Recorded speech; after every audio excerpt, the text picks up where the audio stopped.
Hi there, my name is Sarah Pirie-Nally, and I wanted to jump on and give you guys an introduction to design thinking. I've got a couple of audio files, I've been on some podcasts, I've shared keynotes and workshops, but haven't really put a video together that just really talks to my philosophy in terms of design thinking.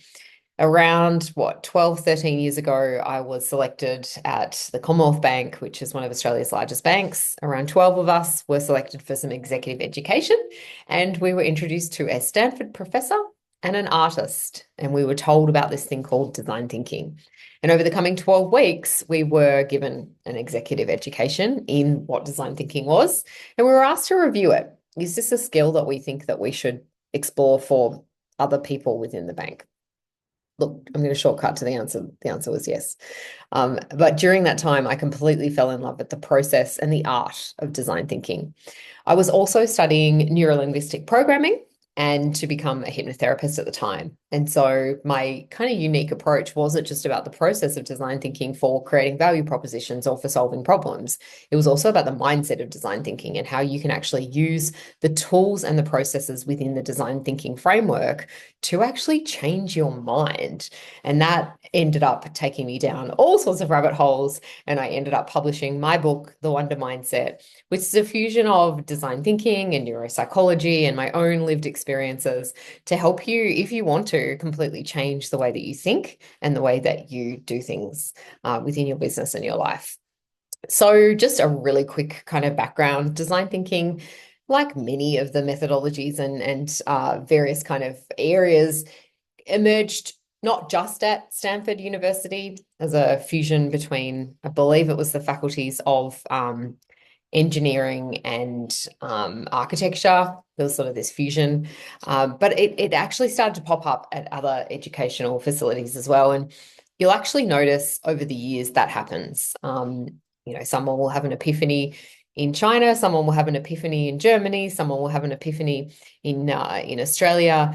And actually, it's just the natural way that humans evolve. We sense make, we come to conclusions. And so the conclusions are rarely completely individual. You'll kind of see that there's patterns that emerge. And so design thinking can be traced to a number of different places, but I think you'll find that that conclusion comes when people start to realize that if you just go after building something functional, you sometimes forget to make sure that it's accessible or that it's aesthetic. If you're just looking for the aesthetic, sometimes that doesn't necessarily mean that it's functional. If you're just building something that you think is a good idea and not actually testing that with users, then you'll miss all sorts of user requirements.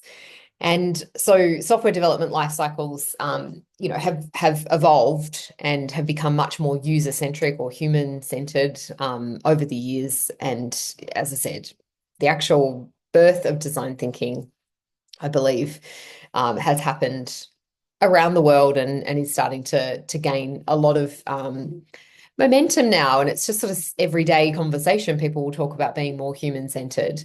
But I get really nerdy and like to go, well, what does that really mean? And what's the process that you're following? And how are you making sure that you're actually understanding who you're designing for or what problem you're trying to solve? So at its core, design thinking is a problem-solving methodology. But it's a problem-solving methodology that makes sure that you solve the right problem for the right people in the right way that actually meets their needs. And because of that, obviously, it's very human-centered. But because of that, you can't help but evolve your empathy. You can't help but understand the importance of communication and connection. And there are various skills that you develop as you practice the art and science of design thinking. And it just makes you a better human. That's sort of where I get to with design thinking every single time. I'm like, makes me a better human. So I kind of like a couple of stories that help illustrate the benefits, I suppose, of design thinking. One of them being the classic story, I think it was in the UK, where there was a little bit of budget available. And so they kind of looked at the backlog of complaints and noticed that there were issues with people in wheelchairs having accessibility requirements on the various footpaths around this particular local council. And so they decided to fix that with some ramps. And then, of course, they got all of these letters from mothers in the community who were so grateful that they'd fixed the problem for their prams. And I think that just beautifully illustrates that when you solve a problem for one particular user group, it often will solve a problem for others. And never did that become more evident or illustrated than when I was the chief design officer at another bank, and we led some really deep ethnographic research, looking not just at demographics. They were broken into sort of 18 to 25 and then 25 to 35. And then, we looked at sort of the boomers, and we were looking at all of the sort of mindset and the lifestyle and the experiences, etc. It was a really, really amazing piece of research. But the intention was for us to redesign or reimagine financial services for our customers, with our customers. And what I loved was that as we went through the projects and we went through and prototyped, the prototype that we were dreaming up for our 18 to 25s actually solved a lot of problems for our older cohorts. And so we realized that it wasn't necessarily about age, and that actually really good experiences, when they are designed to be accessible, actually, like I said earlier, they end up meeting the needs of other user requirements. And, just by solving, for example, problems for a house share, you could actually then potentially apply that to elderly couples who are looking at, maybe moving back in with their children at the end of life. There's opportunities there for bill splitting and for understanding finances and for getting into sort of more details. So there's just a small example that sort of illustrates that, by solving a problem for uni students who are in a home who are sharing and splitting bills and wanting to have visibility over their finances, that actually applies to lots of other different use cases. And then not based on age or skin color or any of these ridiculous sorts of things. They're based on human behavior, which is why behavioral science is like a bestie of human-centered design. And in the bank that I'm actually telling the story about, I actually hired a chief behavioral scientist, and we implemented behavioral science, and we actually implemented a behavioral science by design practice. We had a lab, and we would come up with various kind of solutions using both behavioral science and human-centered design, and then we would implement them in an agile way, which was really beautiful because it meant that we were solving the right problems at the right time for our customers. And that understanding of like the human behaviors and the mindsets and how and why people do the things that they do is of course a really beautiful part of the discovery phase, if you like, within design thinking. Lots of different processes out there, and you can Google it. This was more like me talking to you about why I love it, my journey with it, some of my thoughts around it, really, because you can jump onto, Grok or ChatGPT or any of the AI things now and say, teach me design thinking. But they won't necessarily teach you the art of design thinking and some of the stories that come with applying design thinking. And so that's where obviously I can share a little with over a decade's worth of experience and the amazing experience that I had as a subject matter expert helping contribute and write an MBA in design thinking for RMIT University, and my own courses, which I'm publishing. I've got the Wonderpreneur, how to start a design-led kind of business from scratch, and Introduction to Design Thinking and using design thinking for reimagining, redesigning your life. But all of it really follows a very, very simple kind of process, and that is the 4D or the double diamond structure, which, as I said, if you Google it, you'll find it. So the double diamond structure beautifully illustrates a simple kind of design thinking process where we go through a phase of discovery.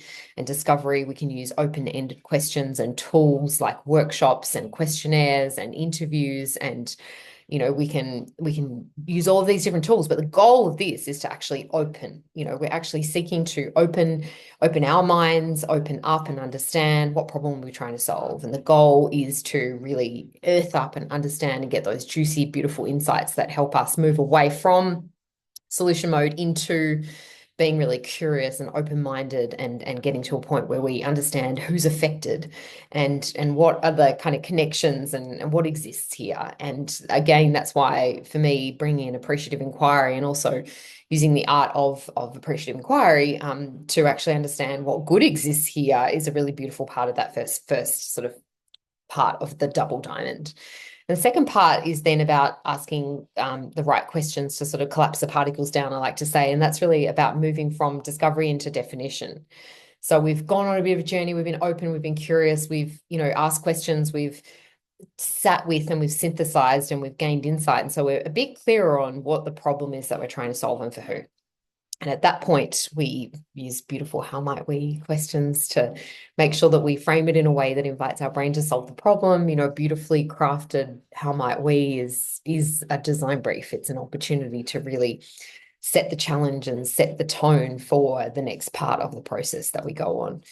And the next part that we go on is then to, again, start to create those open generative energies that help us go on a bit of an adventure. I like to say go into the wonder zone where we can start to explore all the possibilities, leave absolutely nothing off the table and really open up around this how might we. And once we've got that, we can start to experiment and play and validate and really get insight and test and iterate and do all the wonderful stuff that we need to do to actually validate whatever solution is emerging. And the first solution that emerges isn't necessarily the best solution that emerges. And so really relentlessly pursuing. And this is one of the reasons why I'm a prolific experimenter, because I get so much feedback by putting things out there. And those things are often incomplete, imperfect, rough as, because actually sharing always and early gets me so much rich insight that I don't get if I put something perfect in front of people and wait for judgment. And there's fabulous examples of, products, services, businesses that have spent way too much money and time trying to get to that perfect place before they show something to a customer, and the customer looks at it and goes, no, thank you.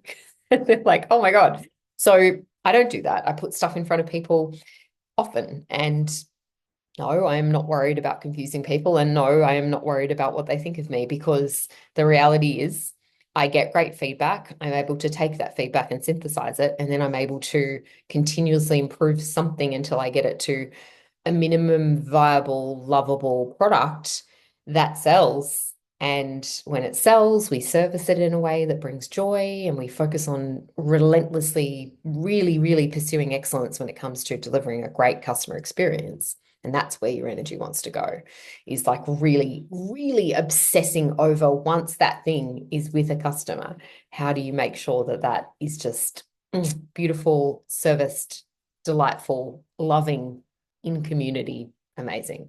And that is, for me, the design, the develop, deliver, the taking it into the real world and crossing that threshold and getting that experience. And of course, throughout that journey, there's going to be plenty of times where you up and down and back and forth and figure out and, go back to the drawing board.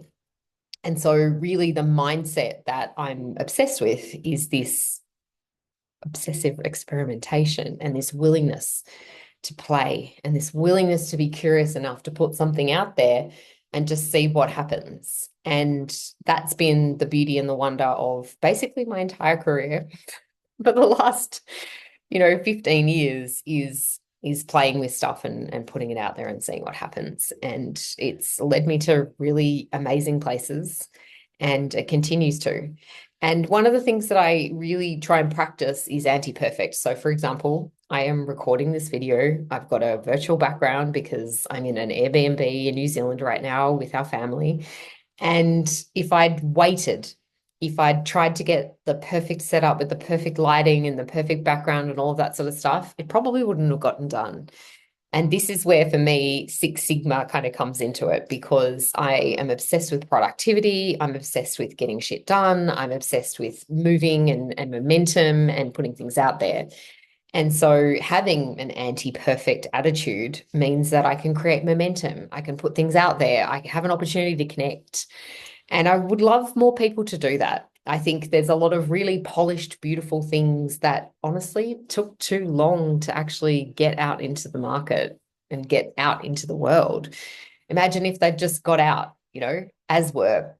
And there's some people that I follow, and I'm very, very passionate about curating who I follow because I'm conscious of the fact that I'm under their influence and I want to be aware of what they are putting out there, etc. So the people that I like to follow don't wear makeup every day. Sometimes their hair's in a messy bun, sometimes they're unshaven, sometimes they're going for a run, sometimes they are on their way to work or they're giving a little talk to you when they're driving somewhere. And I love that because I just feel like that's more real. And for me, like, I actually think the less polished, the more real is actually going to be even more important, especially as we go into a world where AI means that actually I could have a perfect avatar talking to you right now with perfect teeth and perfect hair and perfect lighting and perfect everything. But they're not necessarily human. And so, for human centered design, for me to be a human centered design practitioner, I'm always going to obsessively try and keep it real. So, my content's probably occasionally going to look okay, but most of the time you'll receive it like this. And I do want to commit to continue to put this stuff out there because I think it's an opportunity for me to share a little bit of wisdom and that sort of thing. So you've kind of gone through this 4D and you've got this minimum viable product and you're at a point where you're like, oh my God, like customers are telling me that they want this. So that's when the next part of the process comes. And for me, that's where go-to-market strategies are super fascinating. And often that's where like design thinking sort of hands off elsewhere. They're like, oh, we've validated, we've got a value proposition, it's like tested, people love it, great, we've got the feedback. Okay, let's hand it over to like, product marketing, whatever to kind of go with. But if you're in a small business, that's still your job. And you're going to be the one that's actually then, bringing it to market and like figuring out what those next steps are. And that's why I've put quite a bit of energy into the Wonderpreneur course because it is about like, yes, I'm taking you all the way through to understanding how to create a business plan, how to have a value proposition, how to like test it and make sure that it's actually something that people are going to love and want to buy. But also then how to actually get your first customer and celebrate that and then get your second customer and your third and your fourth and your fifth and your sixth and then, kind of keep going from there. So over the coming weeks, months, years, I'm going to continue to share a whole heap of content like this, where I talk a little bit about my approach, my philosophies, my mindset when it comes to design, when it comes to business. And I am really hoping that you'll come on this journey with me because that will obviously motivate me to keep putting anti-perfect stuff into your feed. And with your consent, potentially you will let me influence you for good. Take care. Bye.